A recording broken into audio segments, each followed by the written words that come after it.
En Cristo. Hoy empezando otra enseñanza más. Buenas noches.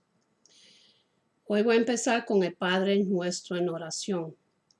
Padre nuestro que está en los cielos, santificado sea tu nombre. Venga tu reino, hágase su voluntad.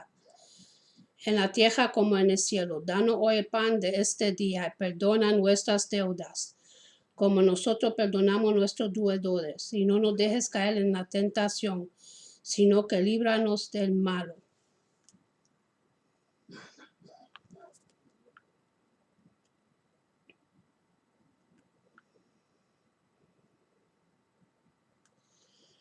Hoy vamos a hablar la misión del Mesías que fue mal entendida. Su misión y sus enseñanzas estaban en contraposición a los propósitos de quienes ocupaban altos puestos en la nación, y la mayoría de los que lo vieron y escucharon malentendieron esa misión. Y a lo suyo vino, y los suyos no lo recibieron. Juan 1:11. Esto habla de Jesucristo, el Mesías. Jesús hizo muchos milagros y prodigios, sanos enfermos, resucitó muertos, calmó tempestades, alimentó a multitudes y demostró completo señorío sobre el mundo espiritual. No obstante, no fue aceptado como el Mesías de Israel. Uno podría pensar que con tales credenciales debería haber sido proclamado automáticamente como el Mesías, pero lo que se nos dice es que a lo suyo vino y a lo suyo no le recibieron. Juan 1:11. Después de los 3 años y medio que duró su ministerio, solo había 120 seguidores para el milagro comienzo de su iglesia. En Hechos 1:15. Es una de las profecías acerca del Mesías que se escribió que sería despreciado y desechado entre los hombres. Y esto se encuentra en Isaías 53:3.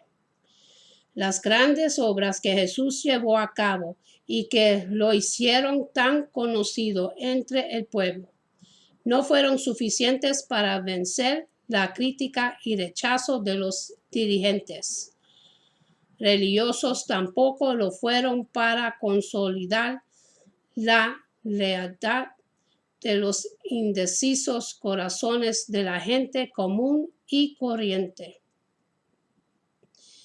Su misión y sus enseñanzas estaban en contraposición a los propósitos de quienes ocupaban altos puestos en la nación, y la mayoría de los que lo vieron y escucharon malentendieron esa misión. ¿Qué era lo que esperaban los judíos? Los judíos conocían muchas de las profecías acerca del Mesías, el escogido o ungido, que es el significado de la palabra en hebreo.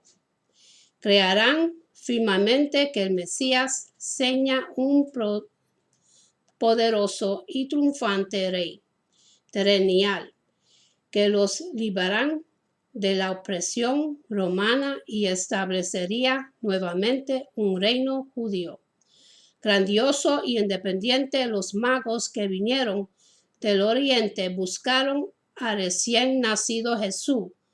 Preguntaron, ¿dónde está el rey de los judíos que ha nacido? Mateo 2:1 y 2. El rey Herodes, quien gobernaba Judea bajo el dominio de Roma, entendió claramente que el Mesías que los judíos esperaban iba a ser otro rey y por consiguiente vendrá a ser su rival. Así que entonces llamó a los principales sacerdotes y a los escribas para preguntarles dónde había de nacer el Cristo a fin de poder eliminar esa amenaza para su gobierno. En Mateo 2, 3 hasta 16 dice así: oyendo esto, el rey Herodes se turbó y toda Jerusalén con él. Y convocados todos los principales sacerdotes y los escribas del pueblo, les preguntó dónde había de nacer el Cristo. Ellos le dijeron: en Belén de Judea, porque así está escrito por el profeta. Y tú, Belén de la tierra de Judea, no eres la más pequeña entre los príncipes de Judea, porque de ti saldrá un guiador que aparenta a mi pueblo Israel. Entonces Herodes, llamado en secreto a los magos, indagos de ellos diligentemente el tiempo de la aparición de la estrella. Y enviándolos a Belén dijo: id allá y averiguar con diligencia acerca del niño, y cuando le halléis, hacérmelo saber, para que yo también vaya y le adore. Ellos, habiendo oído el rey, se fueron, y he aquí la estrella que había visto en el oriente iba delante de ellos, hasta que llegaron, se detuvieron sobre donde estaba el niño. Y al ver la estrella, se regocijaron con muy grande gozo. Y al entrar en la casa vieron al niño con su madre María postrándose. Lo adoraron y, abriendo sus tesoros, le ofrecieron presentes, oro, incienso y mirra. Pero siendo avisados por revelación en sueños que no volvéis a Herodes, regresaron a su tierra por otro camino. Matanza de los niños. Después que partieron ellos, he aquí un ángel del Señor apareció en sueños a José y dijo: levántate y toma al niño y a su madre y huye a Egipto y permanece allá hasta que yo te diga, porque acontecerá que Herodes busca al niño para matarlo. Y él, despertando, tomó de noche al niño y a su madre y se fue a Egipto. Y estuvieron allá hasta la muerte de Herodes, para que se cumpliese lo que dijo el Señor por medio del profeta cuando dijo: de Egipto llamé a mi hijo. Herodes entonces, cuando se vio burlado por los magos, se enojó mucho y mandó matar a todos los niños menores de 2 años que había en Belén y en todos sus alrededores, conforme al tiempo que había inquirido de los magos. En el idioma griego en el cual fue escrito del Nuevo Testamento, Cristo en español tiene el mismo significado del vocablo hebreo Mesías en español, el ungido, que significa a quien que Dios escogió especialmente, tanto Herodes como los dirigentes judíos. Pensaban que el título Cristo era un sinónimo de rey de los judíos, conforme a la expectativa general de esa época. Compártelo Mateo 2, 2 y 4. La expectativa de Cristo sería un rey concordaba con su entendimiento de que también sería descendiente de David, el más conocido de todos los reyes de Israel, y el punto de referencia para los otros reyes. Esto se demuestra en la ocasión en que Jesús les preguntó a los fariseos: ¿qué pensáis de Cristo? ¿De quién es hijo? La respuesta de ellos fue: de David. Mateo 22:42. 2 ciegos lo llamaron hijo de David. Mateo 9:27. Así lo llamaron también la mujer cananea. Mateo 15:22. Y los 2 ciegos de Jericó. Mateo 20:30. Cuando Jesús sanó a un hombre endemoniado que estaba ciego y mudo, toda la gente se quedó asombrada y decía, ¿sería este aquel hijo de David? Mateo 12:22 y 23.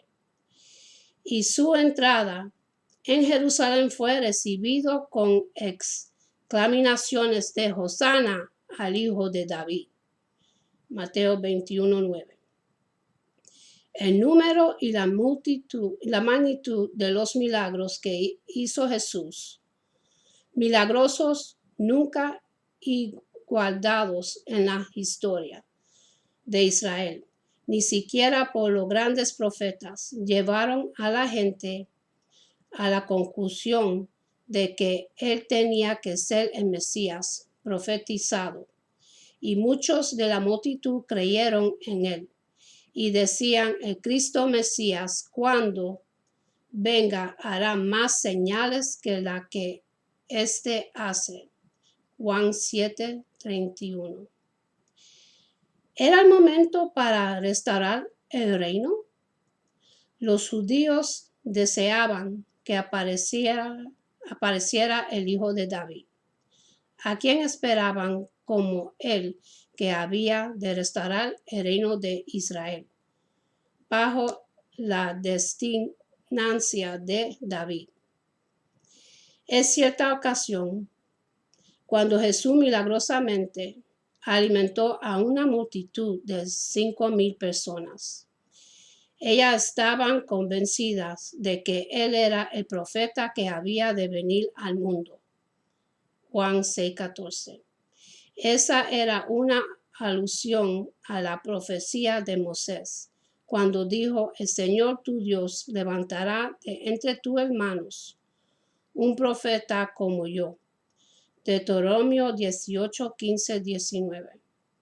Los discípulos de Jesús también lo identificaron como ese mismo profeta.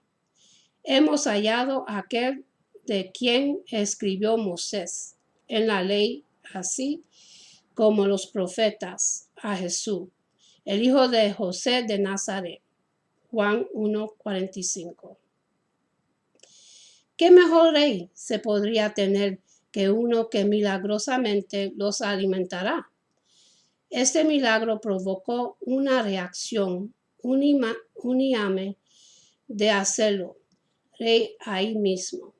Pero entendido Jesús que iba a venir para apoderarse de él y hacerle rey, volvió a retirarse al monte él solo. Juan 6:14-15. Se le despareció la misión de Jesús, entonces no era la de ser rey humano sobre un poderoso Israel. Aún después de su muerte y resurrección, sus discípulos todavía pensaban que restauraría el reino davídico de Israel en esos días. Y le preguntaron, Señor, ¿restaurarás el reino a Israel en este tiempo?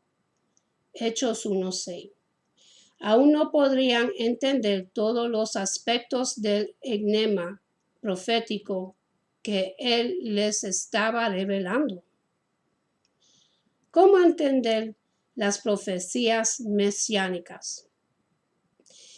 Estos malentendidos se debían en parte a que no se entendía cuál era la época indicada. En las propias escrituras, un examen minúsculo muestra que Jesús habló y obró de una manera tal que revelaba la verdadera misión de su primera venida, la cual estaba explicada en la profecía bíblica, aunque ellos no le entiendan correctamente. Era cierto que estaba profetizado que el Mesías habría de venir a su pueblo. Ya hemos mostrado cómo muchas de estas profecías se cumplieron cuando vino a la tierra en la carne. Fue un siervo sufrido durante su vida y voluntariamente la entregó como un sacrificio, pero hubo muchas profecías que no fueron cumplidas, al menos no en ese tiempo. Tenemos las grandes profecías de Isaías, por ejemplo, que nos dicen que en los últimos días el monte de la casa del Señor sería establecido como el más alto de los montes. Se alzará por encima de las colinas y hacia confluirían todas las naciones. Isaías 2:2. En la profecía bíblica, los montes y colinas representan gobiernos o naciones. Esta profecía predice el tiempo en que el reino del Mesías sería establecido y gobernará sobre todos los gobiernos y naciones del mundo. El entendimiento profético de este reino divino era el melodía de la predicación de Jesucristo, lo mismo que el papel final de Mesías. Cuando Jesús anunció que el gobierno de Dios se había acercado en Marcos 1:15, simplemente estaba hablando del futuro reino de Dios que vendrá a la tierra y que Él era el camino por el cual se llega a ese reino. Cuando en los evangelios leemos que creyeron en Él, lo que quiere decir muchas veces es que creyeron que era el Mesías quien establecería el reino de Israel en ese tiempo. ¿Por qué Jesús no fue más claro? Durante todo su ministerio, Jesús corrigió los malentendidos de la gente acerca de esperar Mesías, haciéndoles ver el verdadero significado de las escrituras en que confiaban pero mal entendían. Los judíos de ese tiempo habían interpretado tan mal la profecía del Antiguo Testamento que no pudieron reconocer al Mesías, mismo que estaba esperando que aparecía en cualquier momento. Resulta interesantemente el hecho de que Jesús no andaba diciendo que era el Cristo.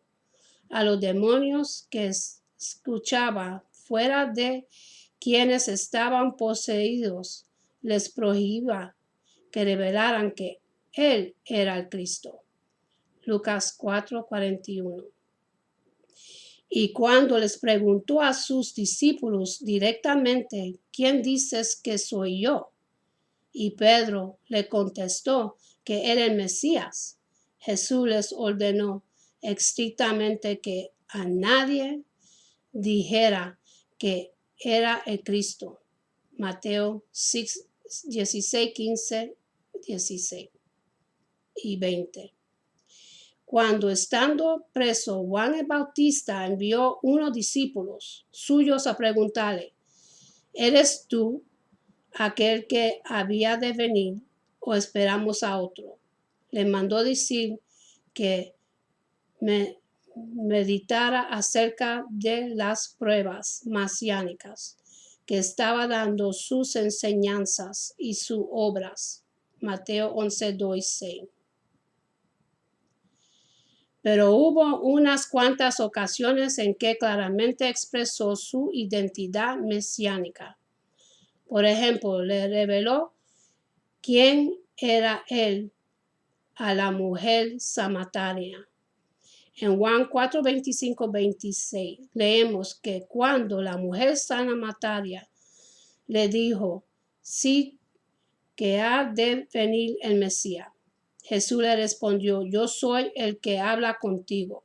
Incluso al principio de su ministerio, Jesús aceptó la declaración de sus primeros discípulos cuando reconocieron que era el Mesías. Juan 1, 41 a 50. A veces en lo privado, Jesús aceptaba los títulos de Mesías o Hijo de Dios, pero públicamente los evitaba. Lo que él hubiera querido que se entendiera con estos títulos era muy diferente de cómo lo hubieran tomado los judíos. Jesús no podía negar quién era ni lo que pensaba hacer, pero era muy cuidadoso a explicar la naturaleza del futuro reino y eliminar los malos entendidos acerca de su misión. Jesús entendía lo que la gente buscaba en un Mesías. Probablemente esa era en parte la razón por la que en general no empleaba el título para sí y desanimaba a otros de hacerlo, para cumplir con el propósito de su primera venida. No quería provocar una sublevación de los judíos anisosos por establecer su propio reino independiente en contra del destinado gobierno romano en ese tiempo. Además, si Jesús se hubiera proclamado como el Mesías, habrá provocado de intermediado un enfrentamiento entre él y los dirigentes judíos y romanos, lo que habría adelantado el momento de su ejecución. Pero cuando llegó el tiempo apropiado, Jesús les confirmó tanto a los dirigentes judíos como a los romanos quién era. Jesús el Rey. En el juicio que le hicieron a Jesús, el sumo sacerdote le preguntó, ¿eres tú el Cristo, el Hijo del Bendito? Y Jesús le contestó, yo soy, y veréis al Hijo del Hombre sentado a la diestra del poder de Dios. Y vinieron en las nubes del cielo. Marcos 14, 61, 62. De inmediato, el sumo sacerdote lo acusó de blasfemia y decidieron que debería morir en versículo 64. Sin en efecto, Jesús era el Mesías enviado por Dios y nació para ser rey. Este es un hecho que dijo muy claro cuando estuvo frente a Pilato. No obstante, él había predicado acerca del reino de Dios, no del reino de Israel. Los judíos acusaron a Jesús ante Pilato de que afirmaba ser el Cristo un rey y que representaba una amenaza directa para la autoridad romana. En Lucas 23:2. Preocupado por la situación, Pilato le preguntó a Jesús qué decía al respecto. Jesús le contestó diciendo, mi reino no es de este mundo. Si mi reino fuera de este mundo, mis servidores pelearan para que yo no fuera entregado a los judíos. Pero mi reino no es de aquí. Juan 18:36. Pilato insistió, preguntándole, si de veras eres rey, entonces Jesús le dijo, tú dices que yo soy rey.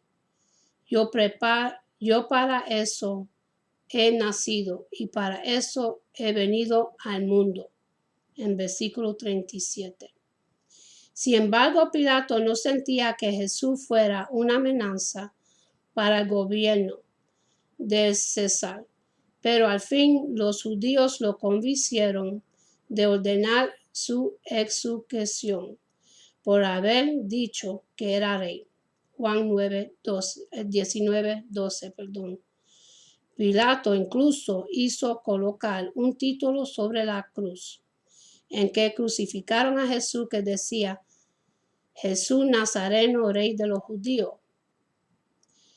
Después de ordenar que Jesús fuera azotado, Pilato mandó que lo trajeran para mostrarlo frente a la multitud y les dijo: He aquí vuestro rey. Quizá pensaba que el velo en tan lastimoso estado los dejaría satisfecho, pero ellos gritaron: Fuera, fuera, crucifícale. Pilato entonces les preguntó: ¿A vuestro rey he de crucificar? Los principales sacerdotes le contestaron: No tenemos más rey que César. En versículo 14-15. No reconocieron a su propio rey. El reino futuro. Jesús claramente le dijo a Pilato que su reino no sería entonces ni en ese lugar. No sería uno de los reinos de este mundo actual, de esta época actual de hombre. Pero viene una época en la que su reino sería establecido aquí en la tierra para gobernar a todas las naciones. Ciertamente durante su ministerio terrenal de 3 años y medio, Jesús cumplió mucha profecía acerca de su papel como el Mesías, pero el cumplimiento de mucha más, las relaciones con el establecimiento del reino de Dios sobre el mundo entero, aún está pendiente. Cuando Jesús hablaba acerca del reino de Dios, la gente no entendía completamente. La mayoría de los judíos del primer siglo no discernían entre las profecías de la primera venida del Mesías y las profecías de la segunda. Para la gente de ese tiempo, la profecía del Mesías y del reino mesiánico eran como mirar a las estrellas. Todas aparecen estar como en una bóveda sobre nosotros, todos aproximadamente la misma distancia, pero la realidad es que hay grandes distancias entre ellas. A simple vista no podemos decir cuáles están más cercanas y cuáles están más alejadas. Así es como les habrían predicido las profecías mesiánicas a los judíos. La mayoría esperaba que toda la profecía se cumplieran en una sola venida del Mesías. Su segunda venida. Aunque la gran mayoría de las personas no vieron la primera venida del Mesías, nadie dejará de ver la segunda. Jesús dijo que todos los pueblos del mundo verán el Hijo del Hombre viniendo sobre las nubes del cielo con poder y gran gloria. Se encuentra en Mateo 24:30. Pero cuando venga por segunda vez, ¿sería reconocido entonces? ¿Cuál sería la expectativa de la gente? ¿Pensarán los judíos que vendrá solo a ellos? ¿Pensarán los cristianos que serán arrebatados de la tierra? ¿Pensará el mundo que se trata de un invasor extraterrestre? En una visión, Jesús le reveló al apóstol Juan algo que podemos leer en el libro de Apocalipsis. Ahí vemos que Jesús amplía las profecías que dio durante su ministerio terrenal. Resulta muy interesante notar que el mundo no lo reconocía en su segunda venida, tal como sucedió en la primera. En su segunda venida Jesús no vendrá pregonado del Rey de Dios, sino que vendrá como el gobernante al establecerlo. No nos equivoquemos. Jesús sería rechazado nuevamente por las naciones. En Apocalipsis 6, 16, 17 y 11, 17 y 18, leemos que se refirió al tiempo de su retorno, como el gran día de su ira, cuando las naciones estarán enfurecidas por la intervención de Dios. Los dirigentes de todo el mundo se van a reunir para la batalla del gran día del Dios Todopoderoso. Apocalipsis 16, 14. En su segunda venida, Jesús es descrito como el que huesca y pelea. Apocalipsis 19, 11. Traerá una espada para herir con ella a las naciones y pisará el lugar del vino, del furor y de la ira de Dios Todopoderoso en versículo 15. Esos pasajes nos muestran claramente que cuando Cristo regrese al mundo, no lo recibiría con los brazos abiertos. Este es el otro aspecto de Jesús que no se enseña mucho. En la actualidad, cuando Él venga, el mundo lo recibirá hostilmente, así como lo recibió la primera vez. Y con esto cierro. Ahora, a los que quieran entregarle su corazón a Jesús, a los que quieran recibirlo como Rey de su vida, repitan conmigo esta oración.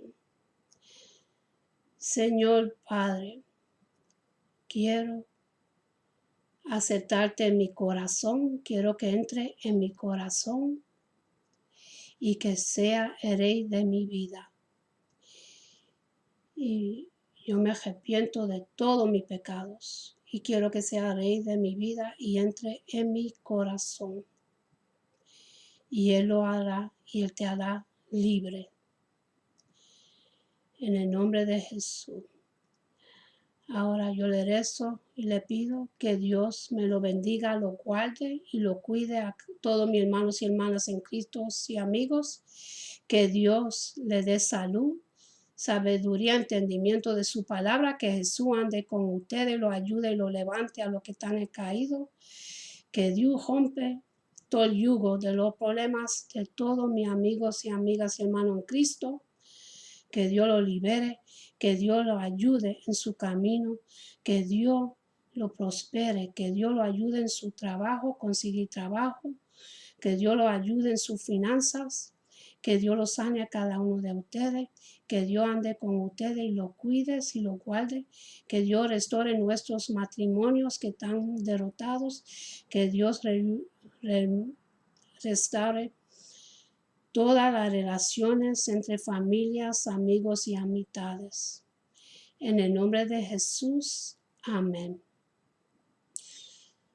Nosotros tenemos servicio aquí los domingos a la 1 p.m. La dirección es 544 Harrison Street en Allentown, Pennsylvania.